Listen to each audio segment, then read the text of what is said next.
This is the intro video for assignment 3.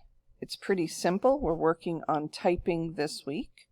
So if you go here, you will see that there is a video on using the home row.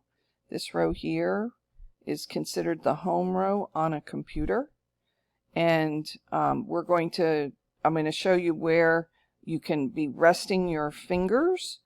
And you're just going to practice a little bit. Remember, you need to be practicing to make your goal.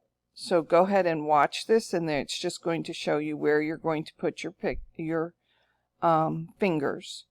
Then if you go back, the actual assignment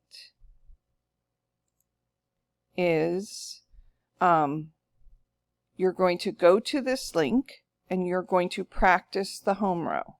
So you're going to go ahead and just keep typing these words, and you'll see that it'll turn blue and everything when you're doing it. To turn in your assignment, to turn in is you have to put this first sentence.